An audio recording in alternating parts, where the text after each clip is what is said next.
Now, welcome back to Iowa Live. Lou and Michelle here. We have a very good friend of ours joining us in studio right now. We do. Cynthia Letsch with Letsch Law Firms joining us here this morning. Thanks to you for coming in here this morning. You always share such wonderful information. I know this morning you're kind of wanting to focus on changes in the guardianship and conservatorship laws. Yes, thank you so much for having me. Okay, now we're talking about this because the laws have changed, and they changed recently. They changed in January, beginning of January. And why don't you explain a little bit about what this means? Sure. So every once in a while, we just have to take a look at a whole body of laws as a group and see how are they meeting the needs of the people that they're supposed to serve. And we've done that with the guardianship and conservatorship laws. The Supreme Court, Iowa Supreme Court, commissioned a task force. The Iowa Bar Association commissioned a committee. It was a huge deal. And the result was some very massive changes to the guardianship and conservatorship laws. Okay. So the biggest change, one of the biggest changes, there are a lot of big changes. One of the biggest changes is the guardianships for children have been moved out of probate court and into the juvenile court system, where they belong. Okay, so really. what does that mean? Well, that means that those folks who routinely deal with those issues that children who are having parental issues deal with, those are the folks who are going to be dealing with the guardianships and conservatorships now. Those judges will be dealing with those issues, and those attorneys and supports people that deal with those issues that children have are going to be the people involved now in determining who is the guardian, who needs to be the guardian for this child, and what the services this child needs to receive are. There are new reporting requirements. We can talk about that also. Okay. But I think it was a really good change. You know, you can't have a one-size-fits-all guardianship rule that would manage children and oftentimes seniors. Mm-hmm. So it was that part was a really good move. Okay, let's talk about some of the things that, like a checklist, so to speak, when it comes to guardianship and what things that have to be done. Sure. So in order to get a guardianship, if you have a minor, of course, you know, if you're a minor, you need a guardian. If your parents can't do it, then somebody needs to have legal authority to do that for you. But if you're an adult, you're presumed to have the capacity to make your own determination and decisions, unless a judge has said you don't have the capacity to do that. And the Iowa Supreme Court has said that it's not an all or nothing. Judges have to look at partial capacity and what things can you keep control over or what things might you need to give up. And that's a really hard area to be in, and so there is a little bit more clarification in that in the new laws. But one of the really big changes about the new law that pertains to adults is the people who are entitled to know that this proceeding is happening.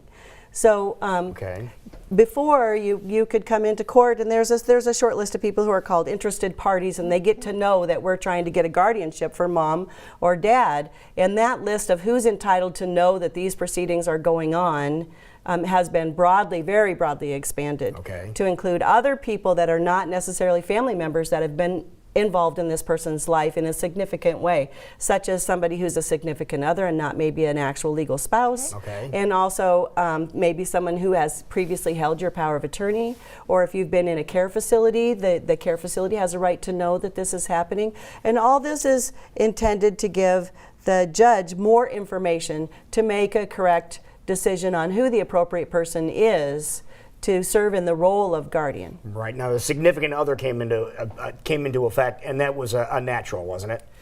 To have that come into play? You think it would be, yes. But, you know, when you have blended families, sometimes people try to, you know, move around the back door and take some control. Really? Okay. And so this does address that issue, and there were some very serious issues that needed to be addressed. And I would imagine kind of opening this up like on that level is going to be beneficial. Would you? I think as a whole the changes are good, yes. Of course, anytime you go messing with the laws, you end up with unintended consequences, and there are some things they need to tweak out. But as a whole, I think it really was a very good change. Now, what are some of the things that a guardian can do, and what are some of the things they can't do? Well, under the rules, previous rules, there was a little paragraph that said just by virtue of the fact that you're a guardian, you get to do these things. And that paragraph was sort of pushed aside and not replaced with anything yet.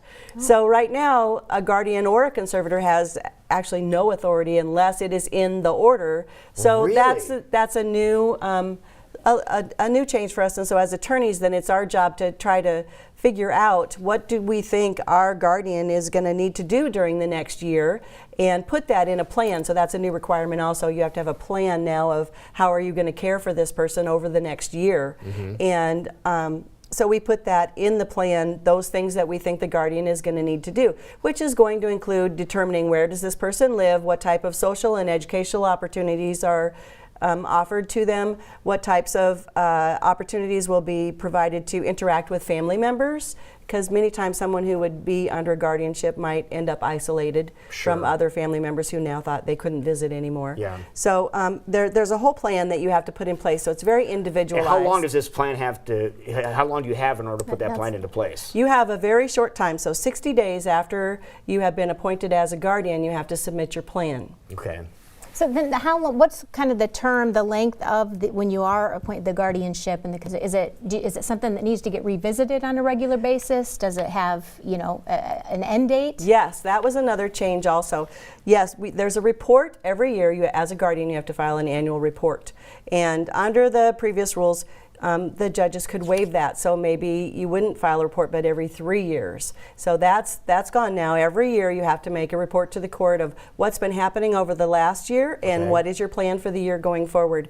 And in the initial report it asks you, how long do you think this guardianship is going to need to be in place?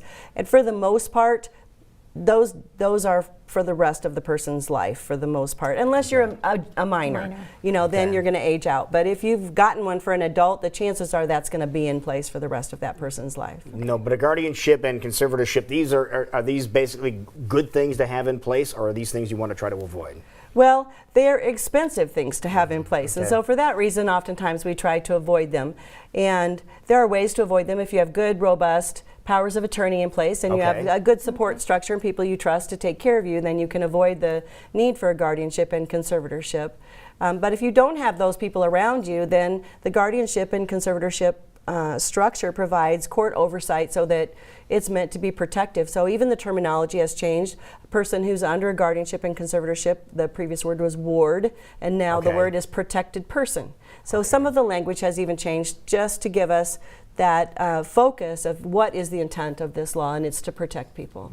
Wow. So where do you recommend for people to find out this type of information and the changes in law? Is it with a law firm such as yourself? Are there other resources, how to find out these changes that happen? Well, the Iowa Bar Association offers a limited amount of resources, and I think they had a class for people. But generally, if you have a guardianship and conservatorship, then you'll want to talk to your attorney about what the changes in the law, what might you need to do differently based on the changes in the law. And People's Law School events, quickly, you want to talk about those? That is something that the Iowa Bar Association is putting together. There's, it's so hard for people to find out. You can go online and do your Google search, but to make sure that you have accurate information. And so you can go on, send an email to the Iowa Bar Association and find out what topics they're covering and when they're covering them. IowaBar.org for more information. Thank you so much for coming in. Thank you. Thank you. We appreciate it. As always.